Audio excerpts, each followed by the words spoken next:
satisfação é ter a Cristo, não há melhor prazer já visto. Sou de Jesus e agora eu sinto satisfação sem fim.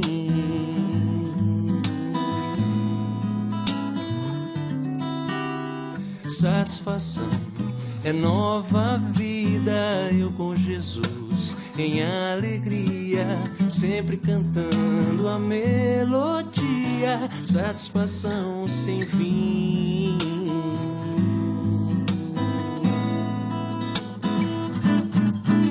Sim, paz real, sim, gozo na aflição, eu achei o segredo, é Cristo no coração, coração. Ter um bandeira,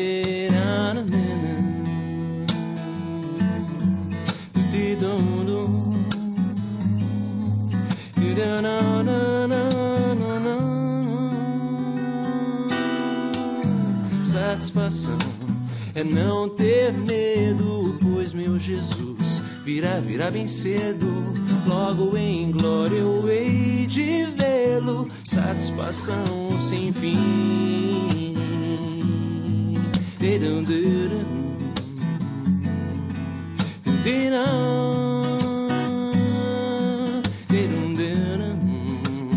Satisfação sem fim.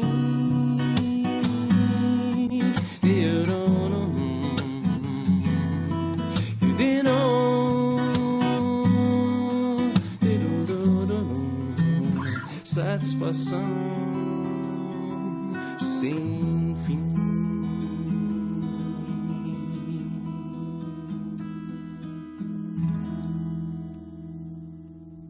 A paz do Senhor Jesus a todos vocês que nos acompanham em mais uma escola bíblica, nessa série de lições firmados em Cristo, estudo sobre Colossenses e Filemão. Hoje, lição de número 5. Não se deixe enganar, lição de número 5, nesse 31 de julho de 2021, tá certo? O texto base diz assim: tendo cuidado para que ninguém vos faça presa sua, por meio de filosofias vãs sutilezas, segundo a tradição dos homens, segundo os rudimentos do mundo, não segundo Cristo.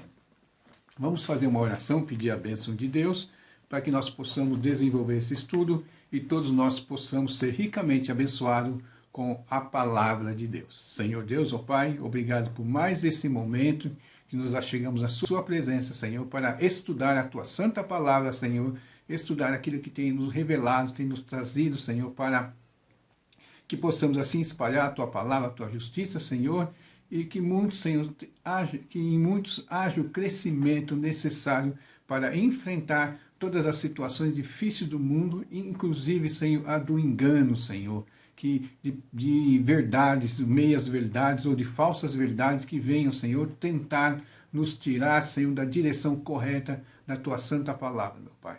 No nome de Jesus nós pedimos tudo isso. Amém. Amém. Lição de número 5, não se deixe enganar.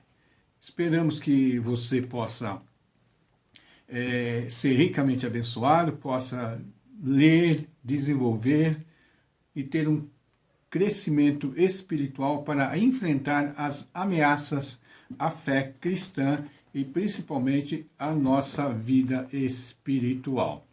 Como eu disse, o texto base é: tendo cuidado para que ninguém vos faça presa sua, por meio de filosofias e vãs sutilezas, segundo a tradição dos homens, segundo os rudimentos do mundo, e não segundo Cristo.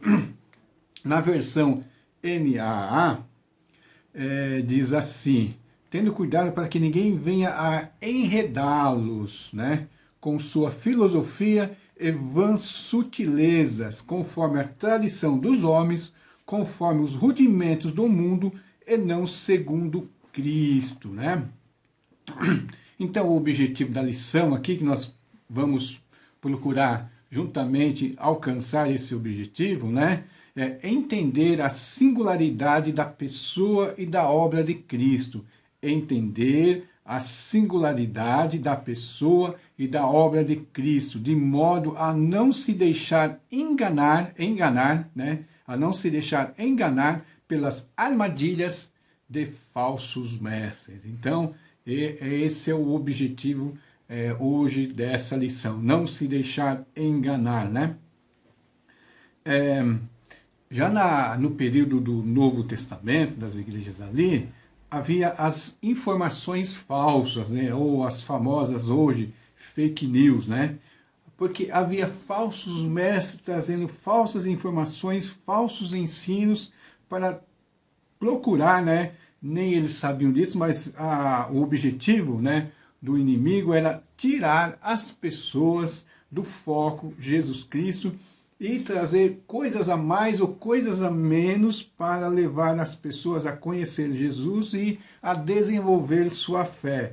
Lembra que nós estamos estudando a carta de Paulo aos Colossenses e desde os primeiros versículos Paulo deseja um crescimento daqueles irmãos, né? Que aqueles irmãos ali transbordem do conhecimento perfeito de Jesus, que aqueles irmãos desenvolvam, né? Então, dentro desse contexto dos falsos ensinos procurando, né, chegar às pessoas, os falsos mestres hoje, né, está muito mais fácil os falsos mestres ter contato conosco e nós também acessarmos esses falsos ensinos, inclusive por causa da rede, né?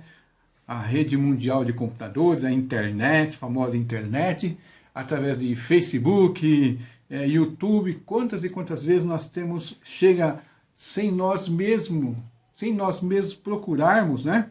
Chega a essas informações para tentar nos enredar, né? Ou prender, fazer presa, né? Nos afastar do conhecimento de Jesus, né? Então, essas pessoas tentam fazer com que as pessoas, né, não desenvolvam suas crenças, né? E Paulo, pensando nesse perigo, né, ele vai mandar essa carta pedindo para que os colossenses vivam de acordo com a obra salvadora de Jesus Cristo, né? E rejeitem as falácias, né? As falácias que essas sutilezas de argumentar, pessoas que tentam levar as pessoas para longe da obra de Cristo, falam que ela não é suficiente, né? Então, em relação à pessoa de Jesus Cristo, em relação à obra de Jesus Cristo, em relação ao que ele realizou, ele é plenamente suficiente, né? Por isso que Paulo fala assim, ninguém venha vos enredar, né? Segundo a NAA, e da lição aqui, venha vos fazer por presa. Às vezes a pior prisão é a prisão de um falso conhecimento. Um conhecimento mental ali que prende as pessoas e as pessoas ficam anos e anos presas dentro daquele conhecimento e não conseguem, né, daquela mentalidade, não conseguem sair. Por isso que Paulo fala enredar, fazer por presa, porque às vezes as pessoas são prisioneiras e as pessoas nem estão tendo consciência disso. Se você tenta falar, as pessoas vão ficar bravas com você. Elas são uns prisioneiros de guerra, mas sem saber que são prisioneiros, né? E como é que nós podemos nos livrar dessas prisões mentais, dessas prisões do falso ensino, né? De nos tornar. Como é que nós podemos, né? É nós focarmos na teologia correta, no ensino correto das Escrituras. Ensinar as Escrituras o que ela fala, apenas o que ela fala, não menos, não mais, né? Mas como Paulo falou, a igreja lá no livro de Atos, quando ele estava, se não me engano, aos pastores da igreja de Éfeso, né?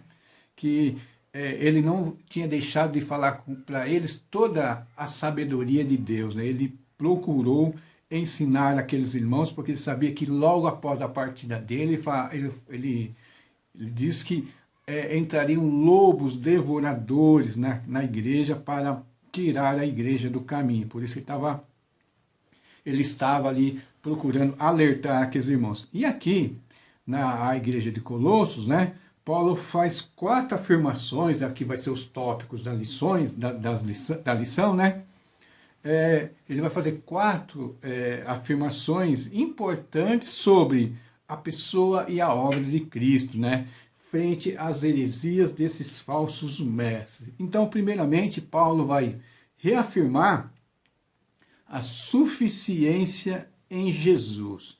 Jesus Cristo é suficiente, né?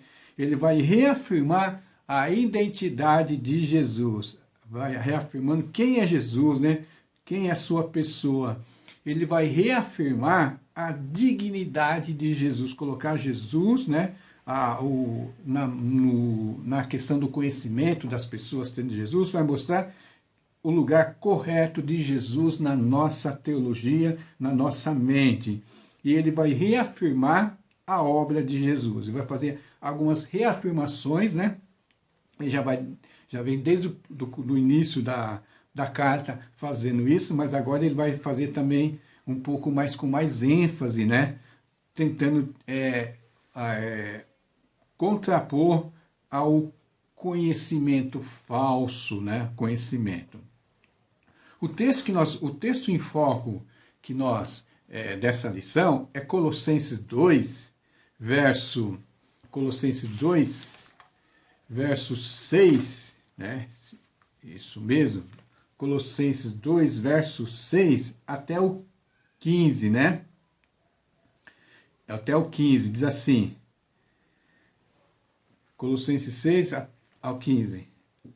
A plenitude da vida em Cristo. A plenitude da vida em Cristo. Diz assim.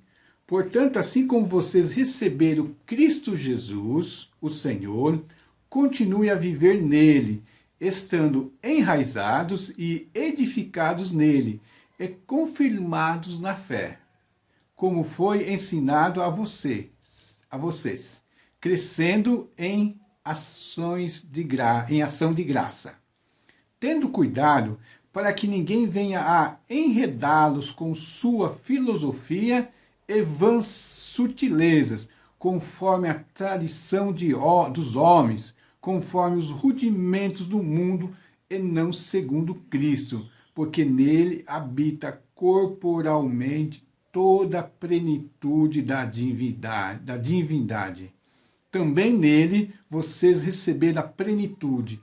Ele é o cabeça de todo o principado e potestade. Nele também vocês foram circuncidados, não só com uma circuncisão feita por mãos humanas, mas pela remoção do corpo da carne, que é a circuncisão de Cristo, tendo sido sepultados juntamente com ele no batismo, no qual vocês também foram ressuscitados por meio da fé no poder de Deus que o ressuscitou dentre os mortos, quando vocês estavam mortos nos seus pecados, e na incircuncisão da carne, ele lhes deu vida juntamente com Cristo, perdoando todos os nossos pecados, né?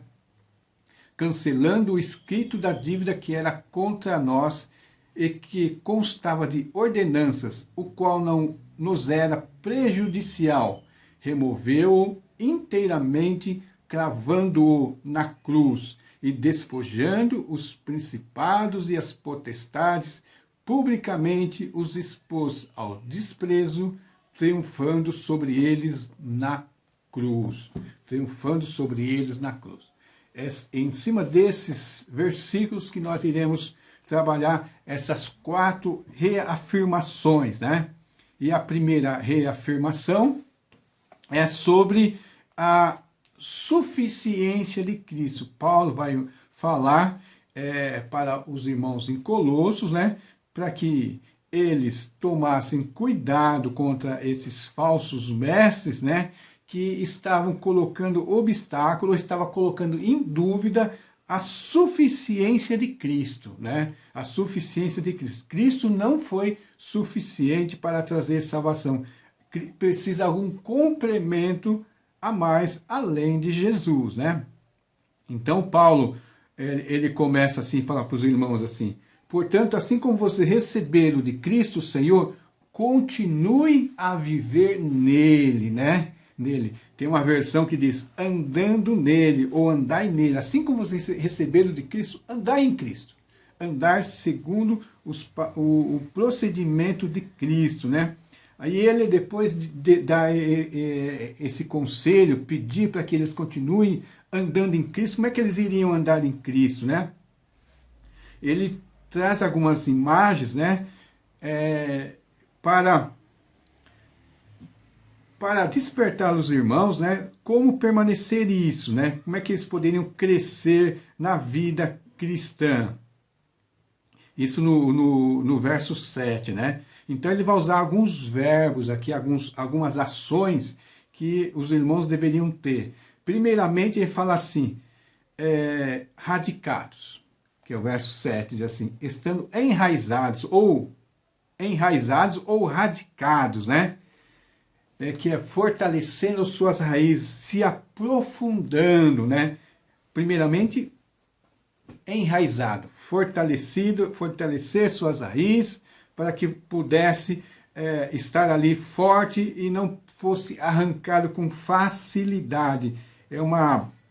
A ideia aqui no original que fortalecer, né, com raízes, né?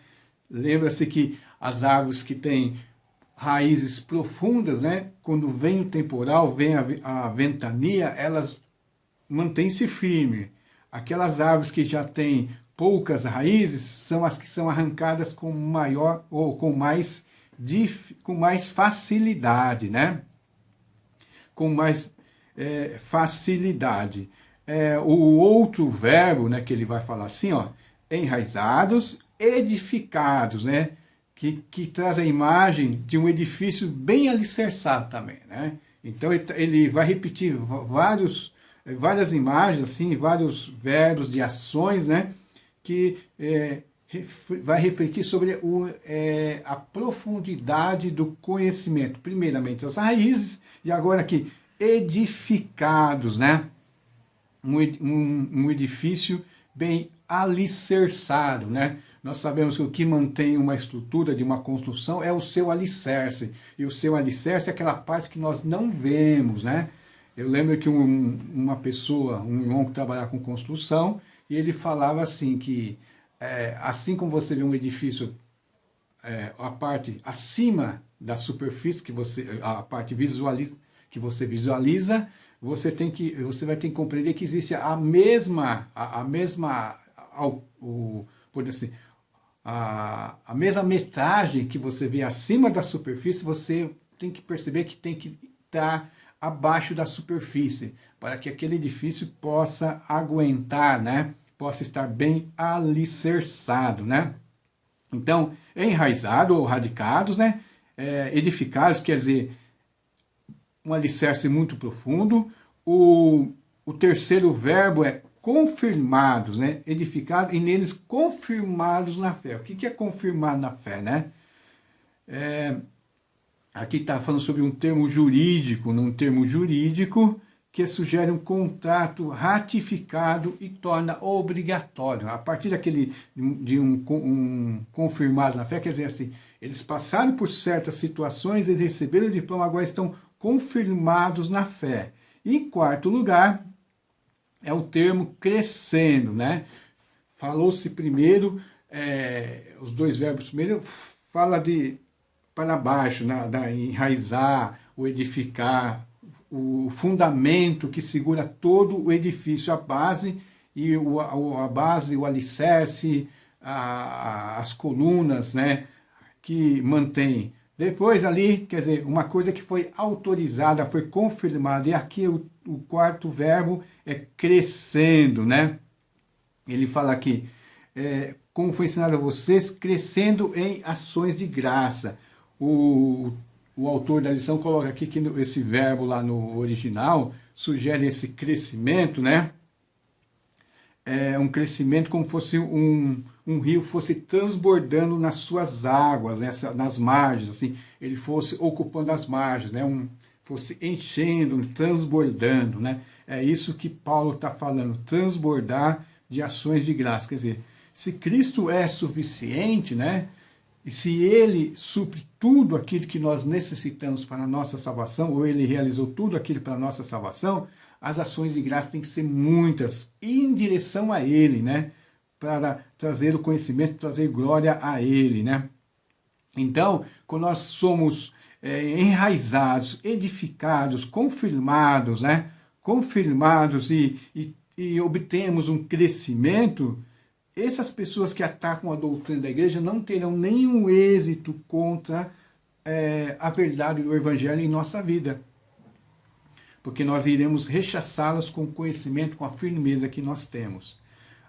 Depois de reafirmar a suficiência de Cristo, ele vai reafirmar a identidade de Jesus.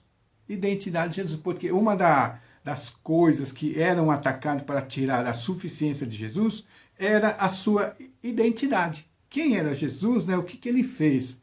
E Paulo, no verso 9, né? No verso 9, porque o verso 8 ele vai falar sobre o tomar cuidado. Ele vai falar quem que é Jesus, né? Qual que é a identidade de Jesus? Porque nele habita corporalmente toda a plenitude da divindade, né?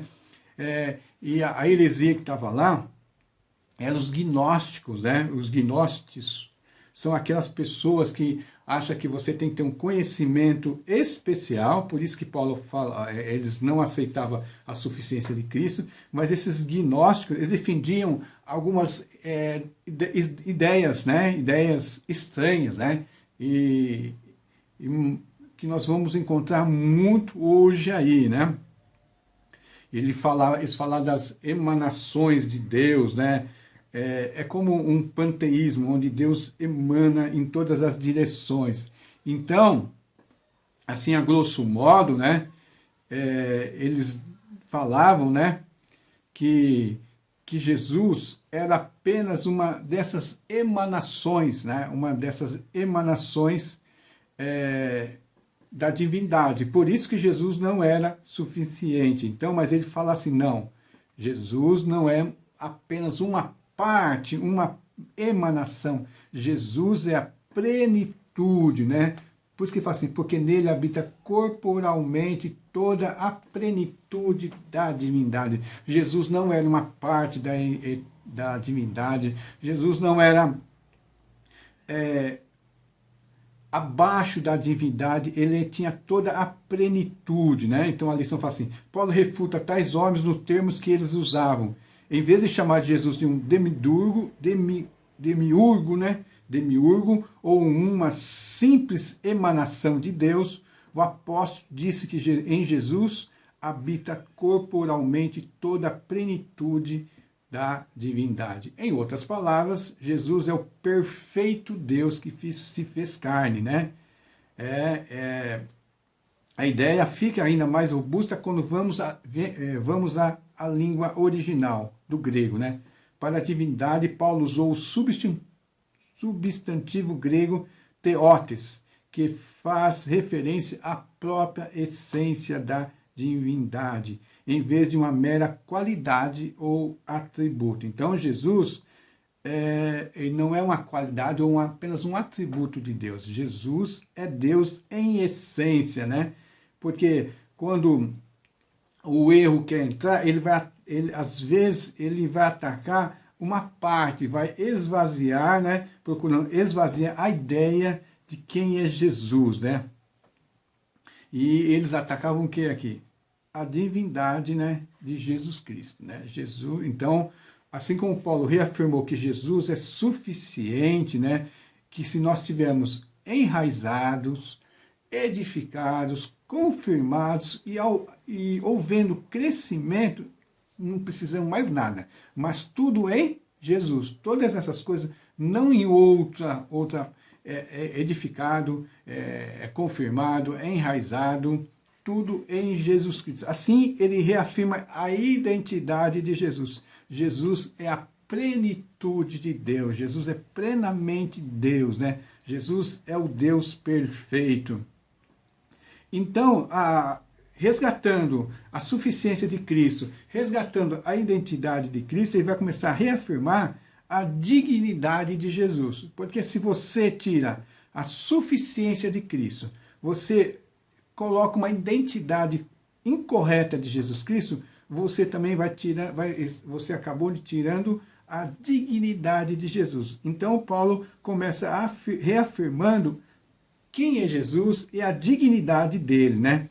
Ele fala que ele é o cabeça de todo principado, lá no verso 10, né? Também nele vocês receberam a plenitude. Ele é o cabeça de todo o principado e potestade, né? Lembra que na lição, aqui no objetivo da lição, entender a singularidade. A singularidade. Singular, aquele que é único, só ele, não existe nada parecido, não existe um par. Lembra da palavra singular?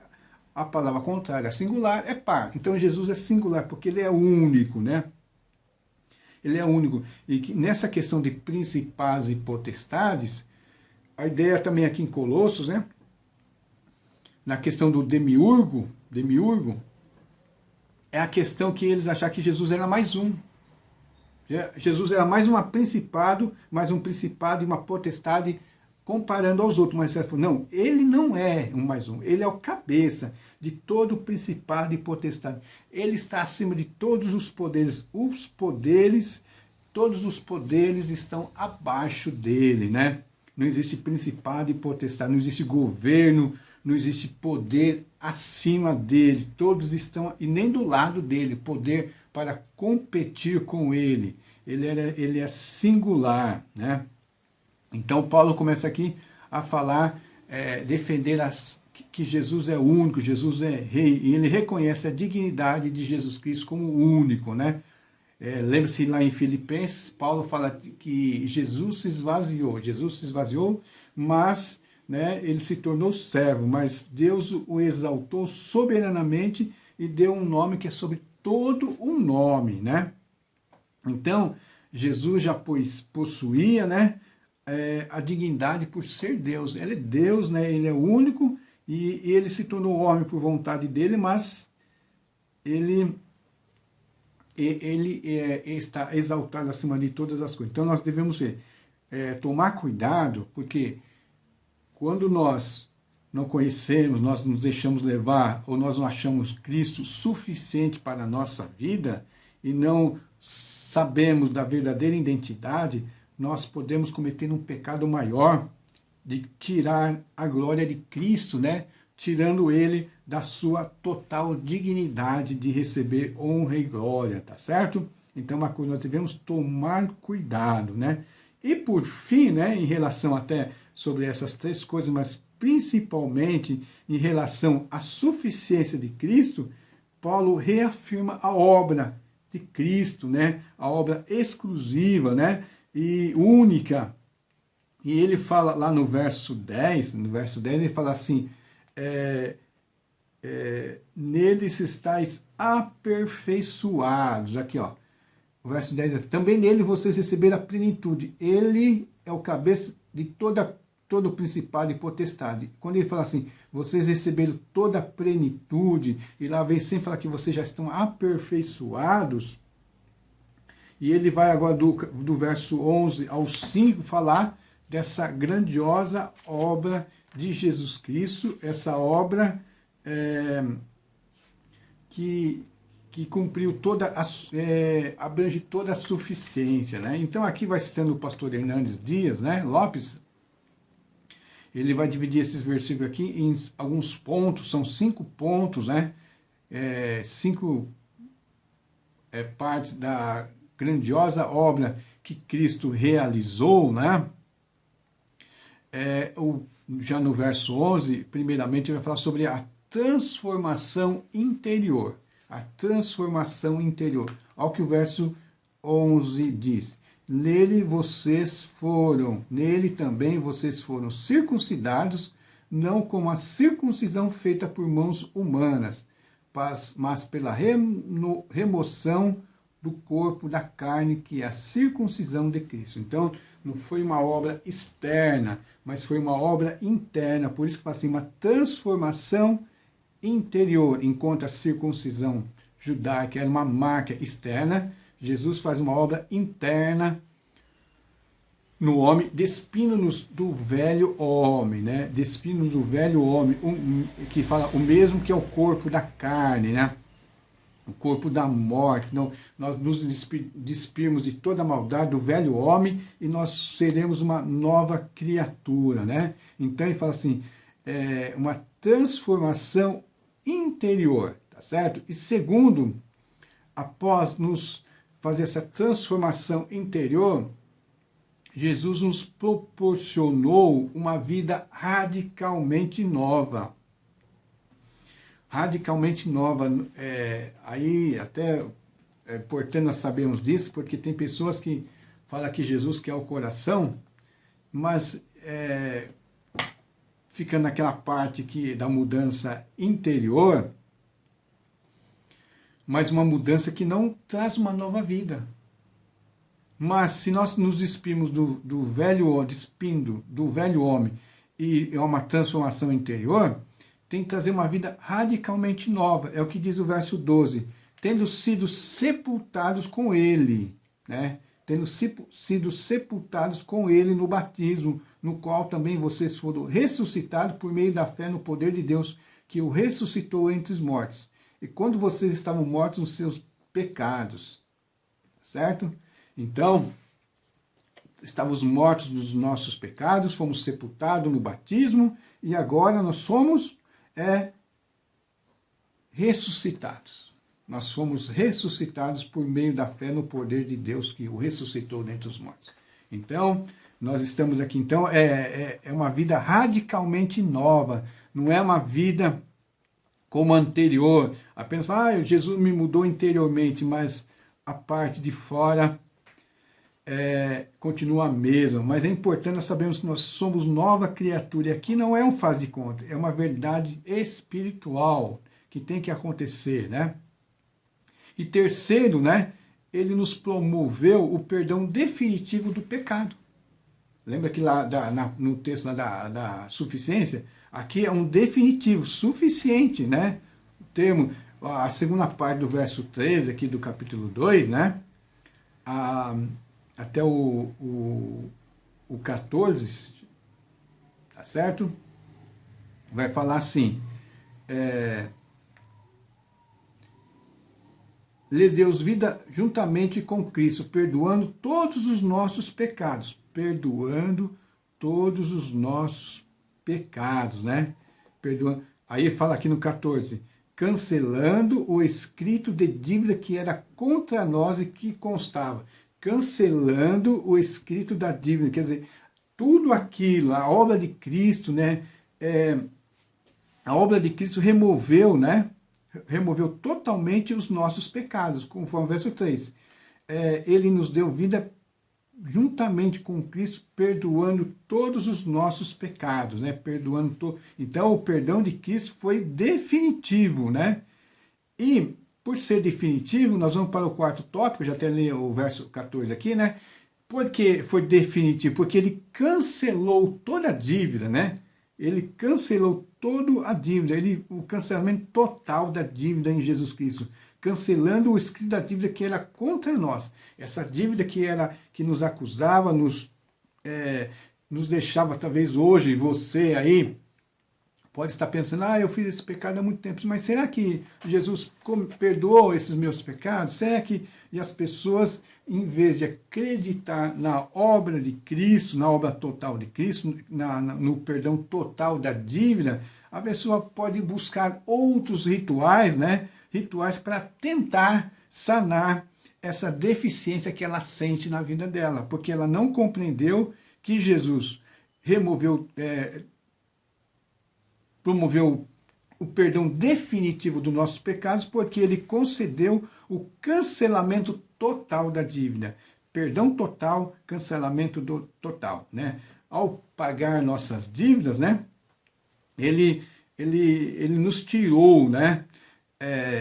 Da mão do pecado, ele apagou, né? Ele removeu, não há nada mais a ser cobrado, né?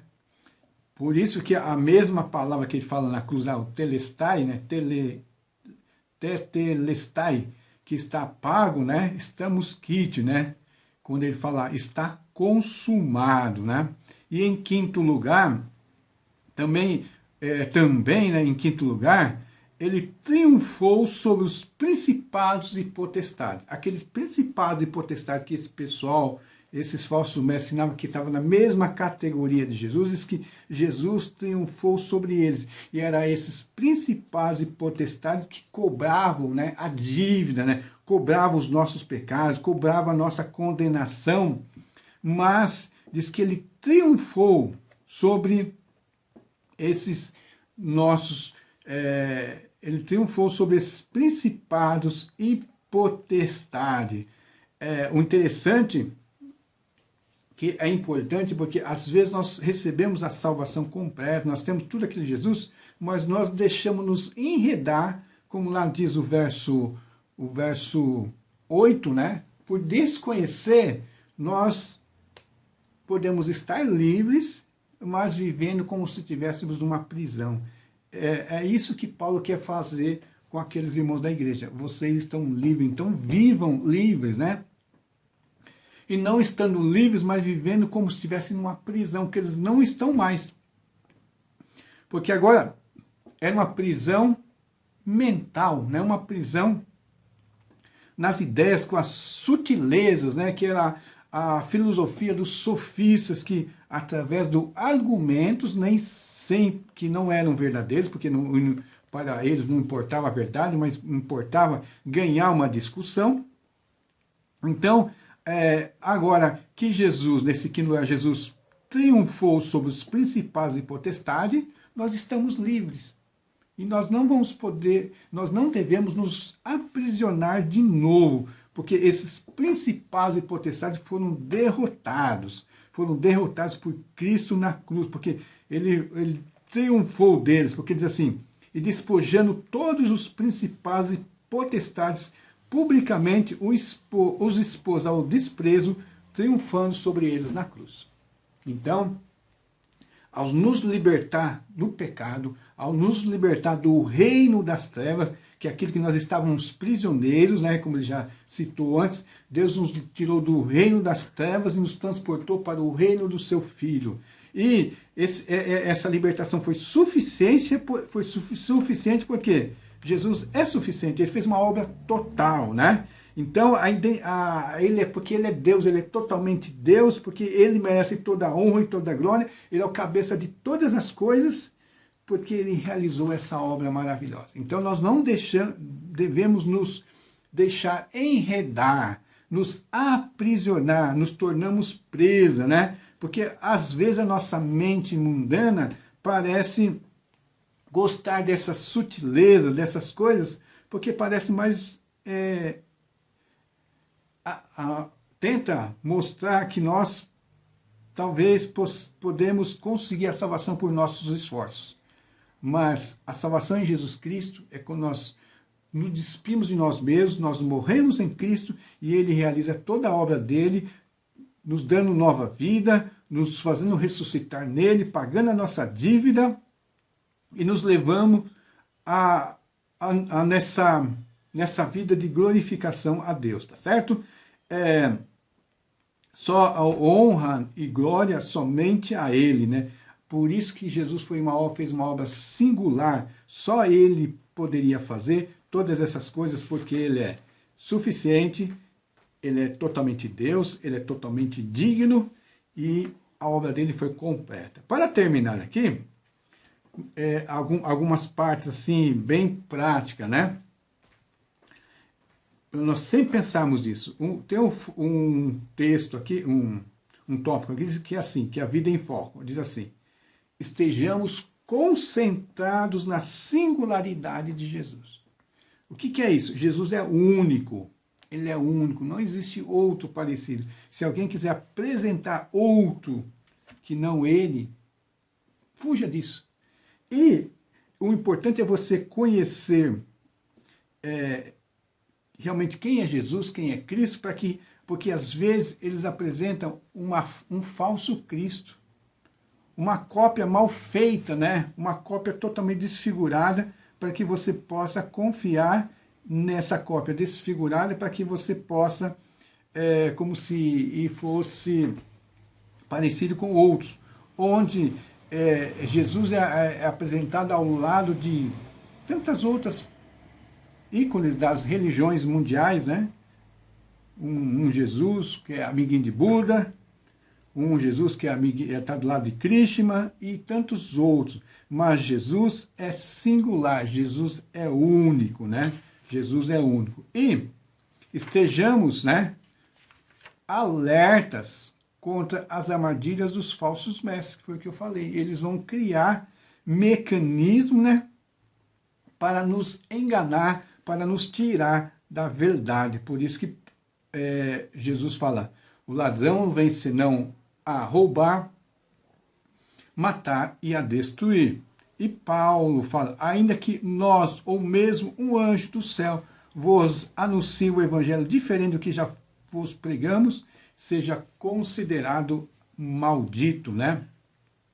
Paulo está falando que ele não saberia, né? Ele não poderia saber, mas ele poderia corromper o evangelho dele e vir pregar um outro evangelho. Mas ele fala, não, fuja disso, né? Fuja, cuidado, ninguém vos venha a enredá-lo com sua filosofia e vãs sutilezas. O que é isso, né?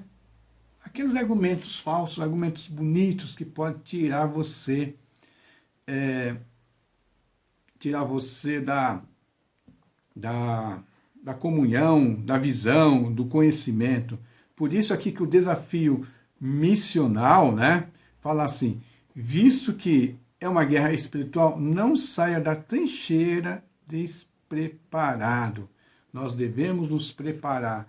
Hoje, uma coisa que atrapalha muito é a nossa falta de tempo de nos aprofundar nas Escrituras. Hoje nós temos livros, temos várias versões das Escrituras, temos estudos de aprofundamento, mas na correria da nossa vida, nós esquecemos de nos aprofundar. E muitas vezes nós saímos das trincheiras para enfrentar o inimigo despreparado. Com certeza, se nós não tivermos como argumentar, como defender, como Paulo fala em Corinto, né? Lá na carta da igreja aos Coríntios, né? Que nós temos que levar cativo todos esses argumentos, essas sutilezas, né? Essas filosofias, levar cativo tudo isso ao conhecimento do verdadeiro Deus, tá certo? Vamos fazer uma oração para que Deus possa continuar nos abençoando e vamos esperar você na próxima lição, tá bom? Senhor Deus e Pai, grandioso Senhor e Salvador, obrigado, Senhor, por nos revelar a Jesus Cristo, Senhor, e por realizar através dele essa obra maravilhosa na nossa vida, nos trazendo salvação, quitando as nossas dívidas, Pai. No nome de Jesus nós pedimos tudo isso e agradecemos, Senhor. Louvamos a Ti por isso, Senhor. No nome de Jesus. Amém. Amém. Assim chegamos ao final desta escola bíblica. Esperamos vocês na próxima lição de número 6, se não me engano. Número 6 é Como se vence o pecado. Amém.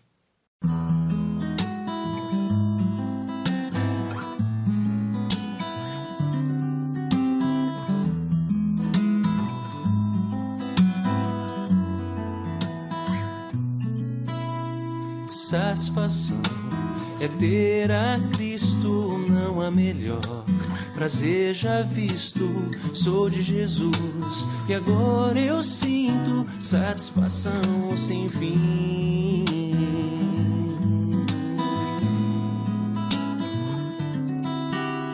Satisfação é nova vida, eu com Jesus em alegria, sempre cantando a melodia, satisfação sem fim.